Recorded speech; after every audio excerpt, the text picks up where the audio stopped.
పెట్టడానికే చట్టం ఉందని చెప్పి గౌరవించే రాజ్యాంగం ద్వారా గౌరవించబడినటువంటి చట్టం మీద పోలీసులపై హత్యా ప్రయత్నం చేసినటువంటి వ్యక్తులని పోలీసు వారు భయం చెప్పే పంతులో నాలుగు దెబ్బలు కొడితే ఆ కొట్టినటువంటి వ్యక్తులు ఒక మానవ మృగాలు రౌడీ షీటర్లు ఒక్కొక్కరికై 10 కేసులు ఉన్నటువంటి వ్యక్తులు, మర్డర్ కేసులు, గంజాయి కేసులు ఉన్నటువంటి వ్యక్తుల్ని ఈరోజు జగన్మోహన్ రెడ్డి గారు పరామర్శించడానికి వచ్చారంటే జగన్మోహన్ రెడ్డి గారికి సిగ్గుందా?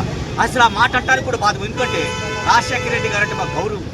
రాజశేఖర రెడ్డి గారి బిడ్డగా ఒక జగన్మోహన్ రెడ్డి గారిని ఈ సమాజం అంతా చేదరించుకుంటుందో అర్థం చేసుకోవచ్చు అని చెప్పి తెలియజేస్తూ, మరి నూతక రవికిరణ్ ఇదే తెనాలి ప్రాంతంలో నూతక రవికిరణ్ అయిన మాది కులాలకు చెందినటువంటి వ్యక్తిని అతి దారుణంగా ముక్కలుగా నరికి 2022 మార్చి 20వ తారీఖున సముద్రాల పవన్ కుమార్ అలియాస్ లడ్డు అనే రౌడీ షీటర్లు అత్యంత దారుణంగా గురువులకు చంపి శవాన్ని కూడా దొరకని పరిస్థితులు చేస్తే ఆ రౌడీ షీటర్లని ఆ రోజు ఖండించినటువంటి జగన్మోహన్ రెడ్డి, ఆ రోజు ఆ ముద్దాయిలకే సపోర్ట్ చేసినటువంటి అప్పటి ఎమ్మెల్యే అన్నాబోతు సుకుమారు, ఆ ముద్దాయిలకు సపోర్ట్ చేసినటువంటి అప్పుడు ఎమ్మెల్యే, అప్పుడు మరి రాష్ట్ర మంత్రివర్యులు మరి మేరుగు నాగార్జున గారు మీరు పిలిస్తే ఈరోజు రౌడీ షీటర్లు పరామర్శించడానికి వచ్చారంటే జగన్మోహన్ రెడ్డి గారు దళితులు ఖచ్చితంగా 2024లో ఏ విధంగా బుద్ధి చెప్పారో 2024లో ఏ విధంగా బుద్ధి చెప్పారో మళ్ళీ రానున్న ఎన్నికల్లో కూడా అదే బుద్ధి చెప్పాలని చెప్పి తెలియజేస్తున్నాను. అలాగే సమాజానికి ఒక